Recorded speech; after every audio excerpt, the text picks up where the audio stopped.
Hey gang, and thanks for joining us for another Kickstarter conniption. In this episode, we're going to be doing an overview of the game Mob Big Apple. And as always, we want to remind you that this video is sponsored in part by our Kickstarter backers and also from the makers of this game.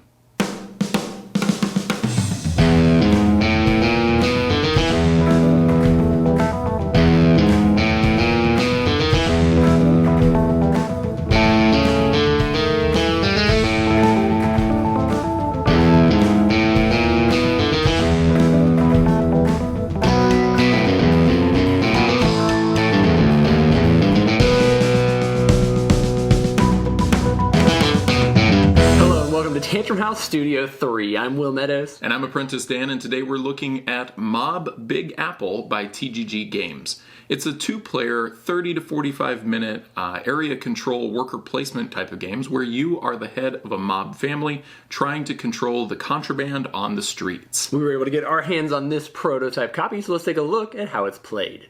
Place the boards in the middle of the table with contraband crates on each location equal to the die face shown. Each player will begin the game by secretly placing their mole chips face down at each location and collecting 20 henchmen. On your turn, you may load henchmen into cars. This is done by rolling the 2 dice and placing henchmen accordingly. For example, if you roll a black 3 and a white 1, you can either put 3 henchmen at the white 1 location or 1 henchman at the black 3 location. Next, you must place at least 1 henchman on an open space on the action board, taking the action indicated. Actions include things like moving your henchman from one car to another, driving your henchman to the location, or changing cars and then driving. You can also redeploy one of your moles, move a crate, or influence the DA. When you influence the DA, you move his pawn towards your opponent on the DA track. When the round ends, whoever is farthest from the DA will get to take the action listed. Once all of your henchmen have been used, both players drive their henchmen in cars to their location, resolve the DA action, and then perform a shootout. During the shootout, henchmen eliminate each other until only one side is left standing. Any remaining henchmen are left at the location and a new round begins. After 3 rounds, each player reveals their mole tokens and adds them to any of their remaining henchmen. The player with the highest total at each location takes all of the crates, and the player with the most total crates wins the game.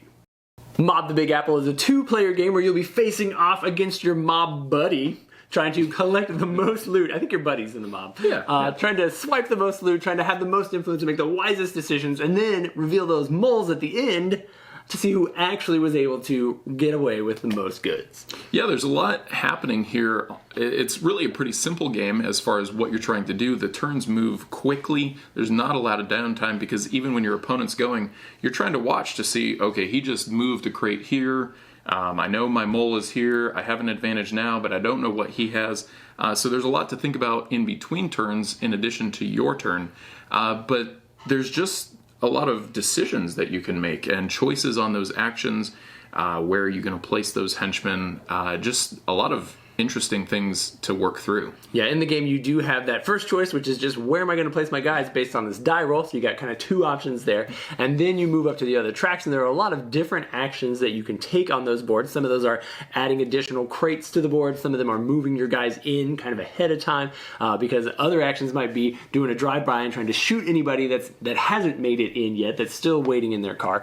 And then you get to that final part where you are checking to see who was able to get the influence of the DA and what effects are going on there. And then when you start that next round, you gain 20 new henchmen and you do it all again. But now you've got some already, boxes have shifted, influence has already been kind of established. And so there's definitely a growing pressure as you play the game when you get to that final round. Who's actually going to walk away with all the crates that are in this slot? And as you play those actions, you can jump in there really fast and just grab one for 1 henchman, but usually the action spaces for those extra actions that you can get, kind of the secondary, you might have to pay 2 or 3 henchmen. So you're kind of trying to decide, do I just want to do this one thing, or sacrifice more henchmen to get more value out of it? And do I do that before Will, or what are you trying to do? Right, and if I do it before him, does that mean he has more henchmen left over at the end of the round, and now he's got more power at the end of the game? So yeah, interesting choices for sure. I really thought that the artwork for this looked great. The little gold metallic finishes on everything looked really nice. The artwork for it's very consistent throughout. Obviously, we're just looking at a prototype copy, but I feel like this is pretty close to what the finish it's a nice prototype is going to look like. Check out the Kickstarter campaign to see exactly what all is going on in the campaign. And then, yeah, this looks like something that you would enjoy. Do some backing. Thanks so much for watching our videos. Give us that thumbs up and the like, and then tune in for the next one as we share more great board game content.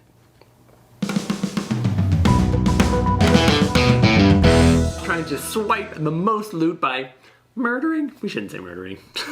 Well, you do shoot some people. There are some actions that we didn't talk about earlier. Let's take it over to that. I don't want to say murdering in the video.